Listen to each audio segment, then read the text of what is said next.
A week into the new Washington administration, Prime Minister Modi today had a rare one-on-one with 47th US President Donald Trump. The Prime Minister underscored that New Delhi remains committed to a mutually beneficial and trusted partnership with Washington.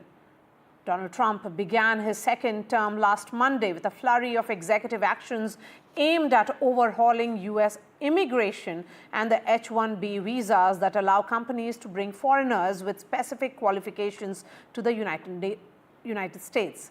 India is among the largest source of legal and illegal migration into the United States. In fact, tens of thousands of Indians have also entered the country illegally in recent years by crossing the Canadian and Mexican borders. India is prepared to take back its citizens residing illegally in the US.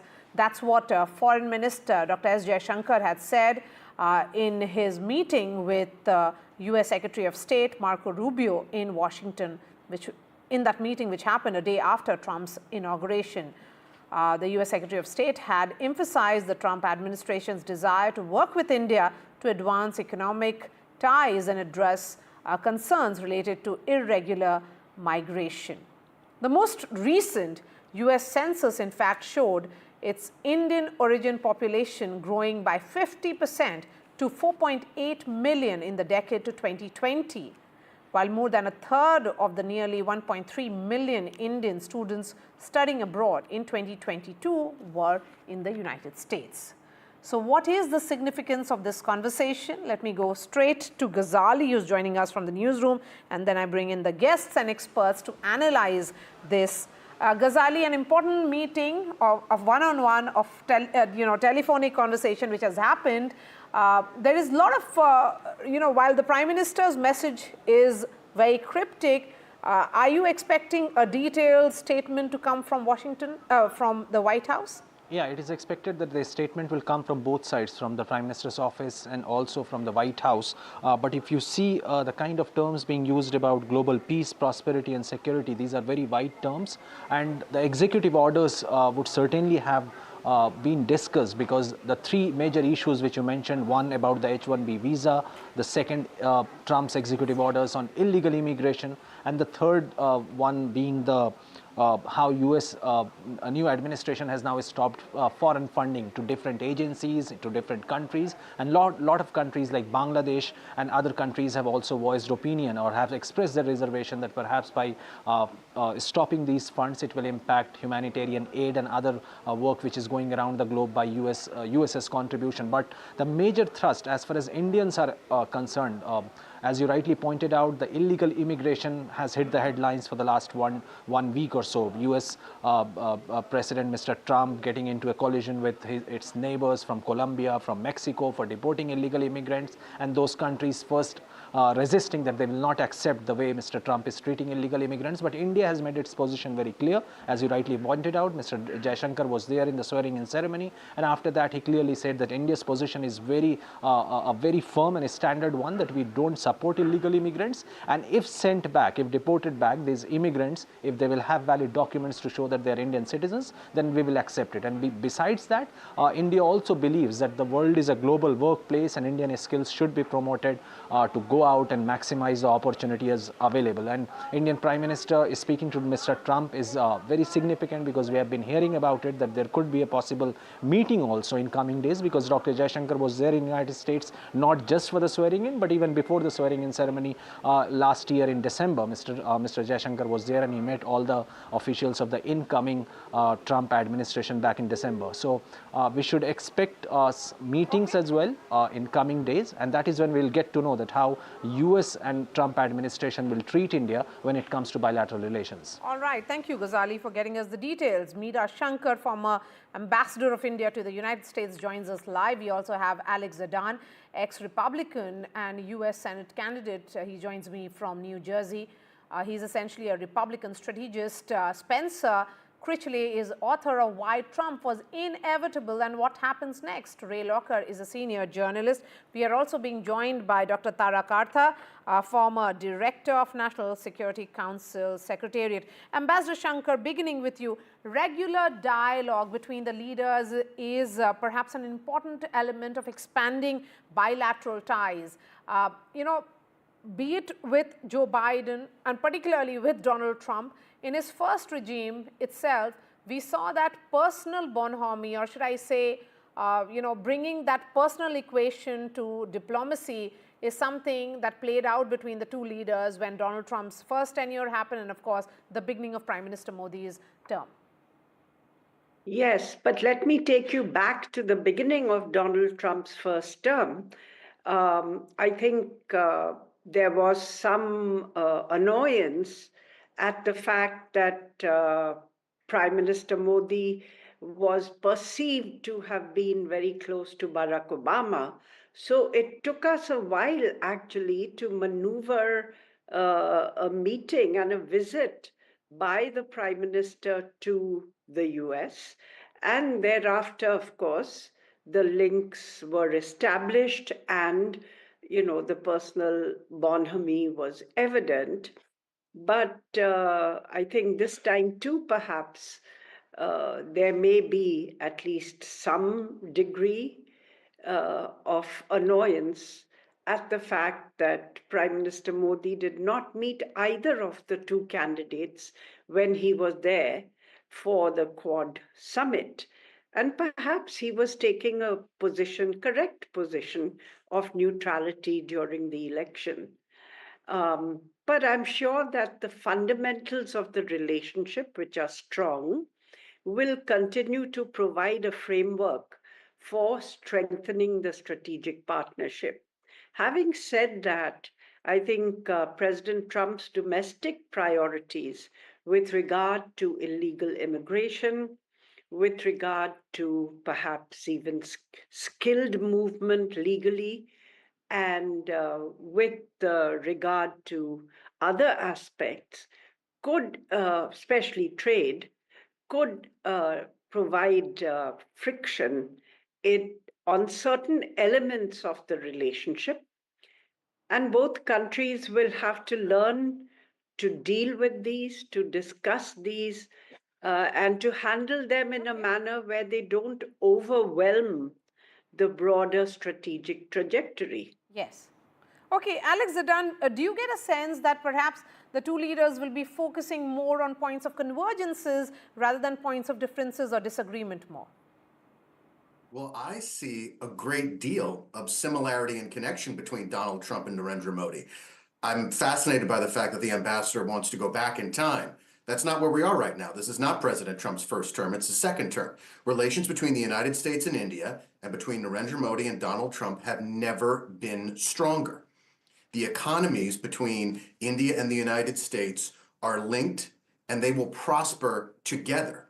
A strong India is good for America, and a strong America is good for India. And that's all the more vital as China continues to menace the Pacific Rim countries, as China continues to become bellicose and aggressive. This alliance between the United States and India, along with our vital partners in Japan, South Korea, and Australia, can safeguard the Pacific against the threat of communist China. This phone call is an incredibly encouraging sign.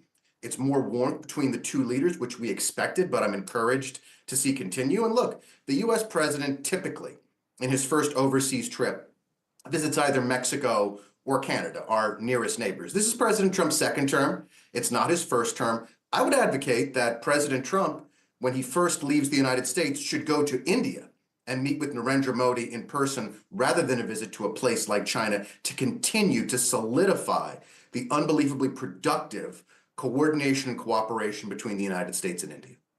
Alex, that's actually a big statement coming in, that if it actually happens, what will it really mean, Dr. Kartha, if Donald Trump indeed actually, when he steps out of US, India becomes his first destination? It would be an incredibly encouraging sign for the future of India-US relations, which I believe will continue to be strong. And it would actually be something that is in coordination with the way President Trump sees the world. President Trump sees the world, sees the United States as moving away from Europe, away from that alliance in NATO, away, not turning its back, but moving further from the mode that we had during the Cold War, which was all about European-centered American military presence to confront the Soviet Union, which collapsed 35 years ago. Okay, Dr. Now, the focus So is I and should think be on the China and the point Pacific. is that there is, after all, there is a broad India-US convergence. There's no doubt, because the whole shift is towards the Indo-Pacific, and that's a reality. I mean, not that it was what it was earlier. Right now, this is what we're dealing with. But having said that, in any relationship, you have problems, right? You have issues with, with various, even when say George W. Bush was there, which was the best time we ever had, there were issues. Here, the problem is the US focus on China is going to be very difficult for us to balance. That is where the problem comes in, because you don't really want to go against Beijing to a large extent. At the same time, you want to keep Quad very much alive, very much vibrant. So it's going to be a very difficult, to walk that policy. Jaishankar is adept at it, but all the same, I think the message from India is very clear. US is a very, very important partner, not just in terms of saying, in terms of the fact that increasingly our key defense technology exports is to the US. Critical areas in terms of your software programs for drones, in a bunch of areas. Recently, I think 5 startups were selected for a US program. So this is already happening. The point is whether we can sustain this, this, because that is where Narendra Modi is going. He wants the economy to prosper, because your key is your economy. One is your strategic place in the world astride that huge ocean, and the second is your economy. So you have to sustain the economy to keep Donald Trump's interest. And that is where the challenge lies. And would you then say, Spencer, that there are new areas of cooperation and challenges which have been highlighted repeatedly? When Prime Minister Modi had regular interactions with Donald Trump's predecessor, President Trump, President Biden, I'm looking at the series of meetings that they had. I mean, G7 Quad Leaders Summit in Hiroshima, then followed by a telephonic conversation in February 2023, virtual summit for democracy. Then there was meetings on the sidelines of G20 as well. So there have been multiple meetings, and both leaders emphasized on Quad. Do you get a sense that Donald Trump will be equally bullish on this grouping called the Quad? Very hard to predict with Donald Trump, because his approach to international relations, like his approach to everything, is so impulsive and often shows signs of having not been thought through at all. For example, his eruptions about grabbing Greenland or the Panama Canal or even Canada. I think from the point of view of India, and it breaks my heart to say this, I understand why India has long pursued a policy of not tying itself to one particular power or another, but instead trying to maintain friendly relations multilaterally and go its own way in the world. I think there's a difference between that and Prime Minister Modi referring to somebody like Donald Trump as his dear friend. And I think that, and again, this breaks my heart to say it, but I think that does grave brand damage to India. If you think of a country having a brand, which each country does, India's brand traditionally, I would say, has been excellent. And it's often associated with morality. I mean, going back to ancient times, the Indus River Valley is one of the great world sources of moral principles that have informed world civilizations ever since. Donald Trump is a thug. Among the many things we can point to, he recently ended the security protection for John Bolton, Mike Pompeo, and others. These were two of the key, most senior members of his previous administration, apparently because he's angry at them for criticizing him. Both of those men face assassination threats from Iran. By ending their security detail, he has essentially greenlit them for assassination. I have a lot of experience in working against gang violence in the United States. When a gang leader greenlights somebody, he gives the go-ahead to murder them. And that's what Trump essentially just did with John Bolton and Mike Pompeo and others, because simply they dared to criticize him. He recently released all of the January 6 rioters, including those who viciously attacked police officers, one of whom died from strokes the following day, another who suffered a heart attack and brain trauma after having his neck tased multiple times by these rioters who have now been released. They caused 140 police casualties. One could go down the list. So, as I say, referring to somebody like Donald Trump, a man of such low character, essentially a thug in my view, as your dear friend, I think does grave damage to the brand reputation of India. It's very similar to referring to somebody like Vladimir Putin as a dear friend. I understand the perceived need to maintain friendly relations with Russia, but Vladimir Putin is a man who invades neighboring countries, who deliberately targets civilians, and in Ukraine, for example, has directed the mass kidnapping of children. Okay. I think this is just damaging purely pragmatically, Okay. if not So morally, we will from delve a India's little more on that with Ambassador Shankar in particular about damage to brand India. But Ray Locker, come in. When we look at this exchange which happened between Prime Minister Modi and Donald Trump, the emphasis, of course, was also on global peace. Prime Minister's famous words ring loudly that this is not an era of war, which have found mention in multiple documents of international cooperation. Do you think that given the kind of acceptability that India increasingly has on global platform, India can play that role, be it between Russia and Ukraine or also in the Middle East, particularly Russia and Ukraine right now? I mean, I think they definitely have a role. I don't know what that is right now. I think right now Vladimir Putin is looking to Trump to be the arbiter of things between Russia and Ukraine, mostly because I think Putin believes he can manipulate Trump to get what he wants. But it's hard to say. As we've talked about, Trump is very unpredictable. And so, how he factors into that remains to be seen. I think the rest of the world would welcome India's participation in bringing some kind of, productive end to the war between Russia and Ukraine, and I hope that happens. Okay, Meera Shankar, the point that was made by Spencer Critchley about can India, continue to make effort to have good equations with all countries and rather than concentrate only on one?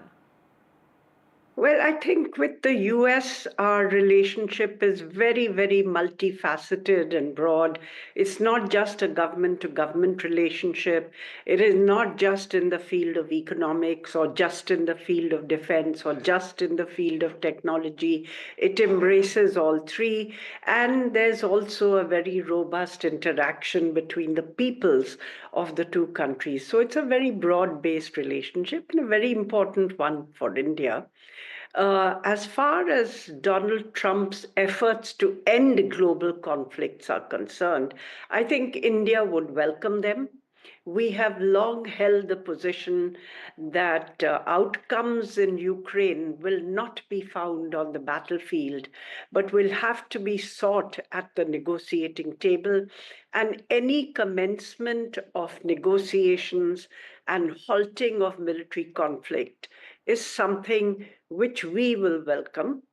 Also, any tamping down of US-Russia tensions would also be welcome for India because it makes it more easy for us to navigate our separate relationships with these two countries.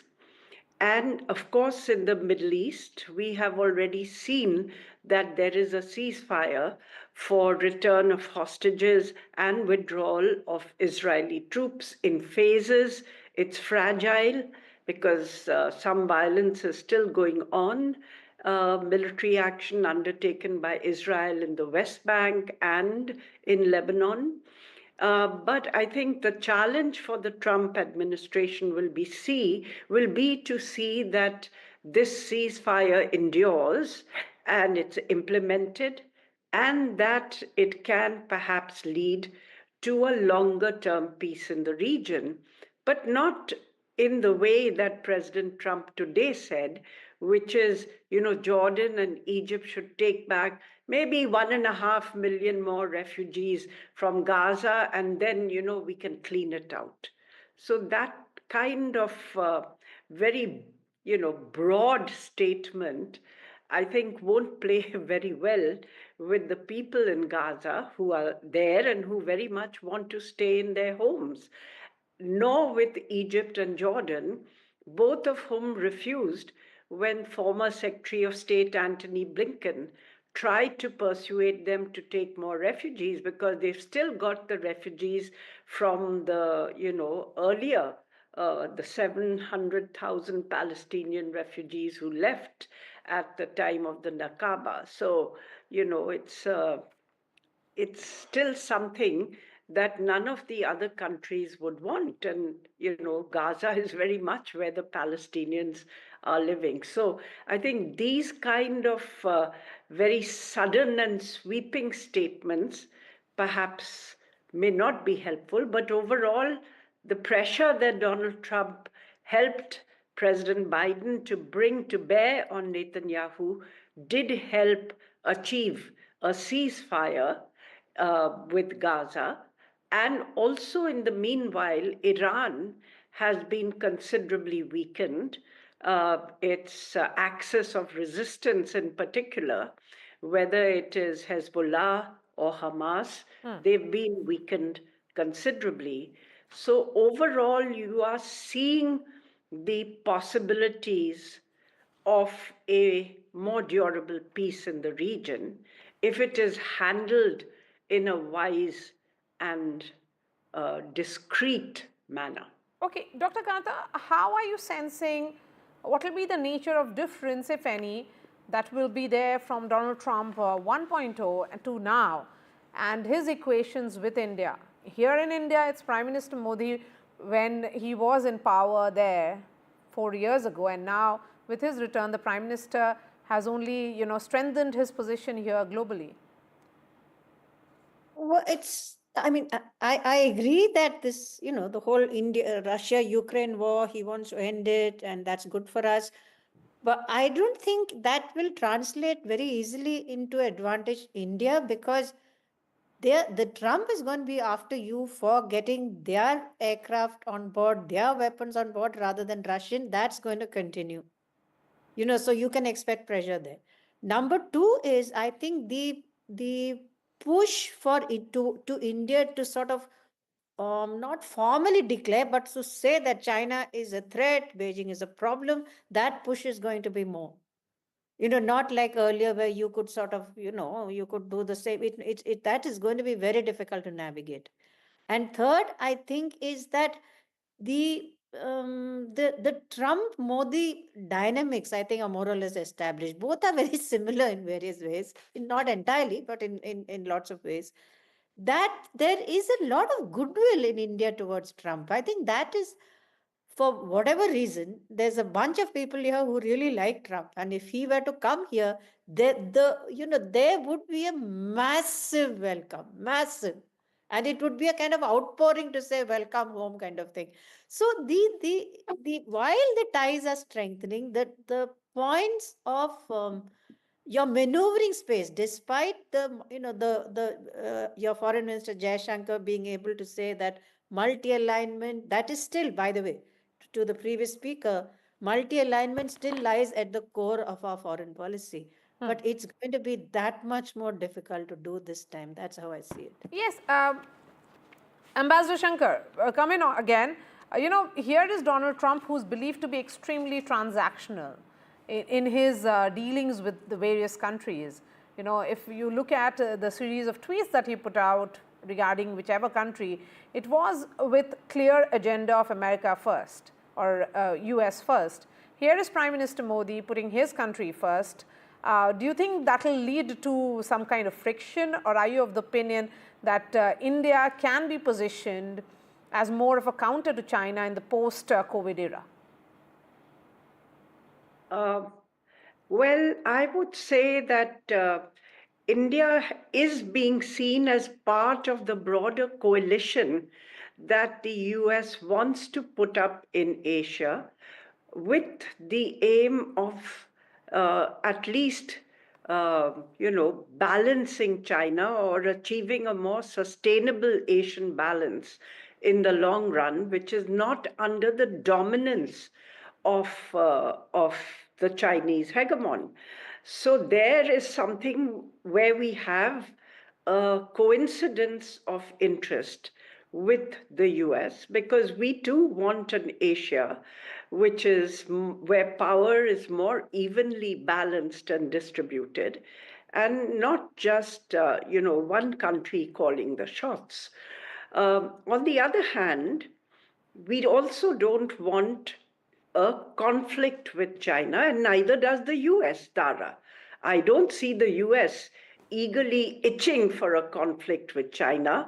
I think they want to manage their competition in a way in which they outcompete China, but it doesn't degenerate into direct conflict. And so I don't see such a contradiction in the objectives that both are pursuing. For instance, if you see President Trump's statements post his election, they've been much softer on China than his statements during the election, where he had threatened a 60% tariff. He's now talking of a 10% tariff, keeping open the option of exploring a trade deal.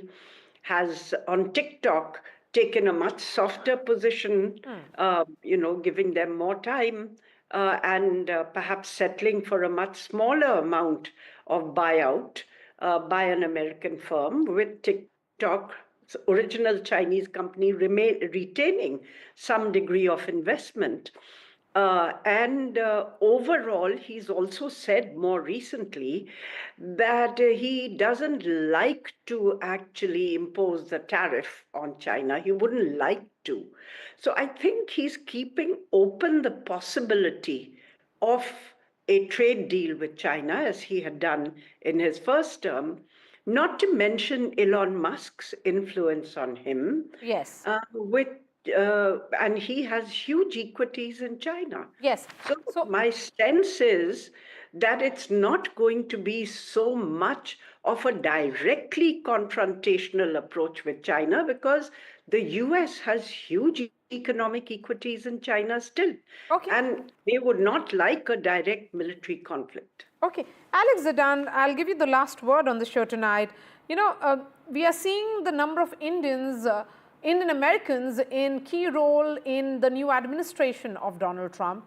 And only recently, Elon Musk hosted Indian businessmen at his SpaceX in Texas, and he had called for greater India-US joint collaboration, trade collaboration in particular. Do you see all these being important voices who will shape the direction in which Trump will view particularly his trade ties with India?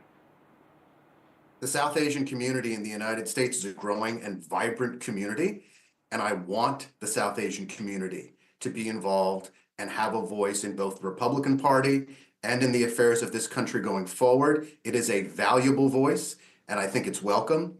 In terms of the discussion we've just had, I'm expressing surprise, or want to express surprise, that people seem to be shocked that the leaders of a country want to put their country first. Narendra Modi wants to put India first, as he should. Donald Trump wants to put the United States first, as he should. It is the areas of cooperation and coordination that do overlap between the United States and India, and between Narendra Modi and Donald Trump, where prosperity will occur. All right. Thank you so much for joining us on the show tonight. Meera Shankar, Alex Zidane, Spencer Critchley, Ray Locker, and Dr. Tara Karta.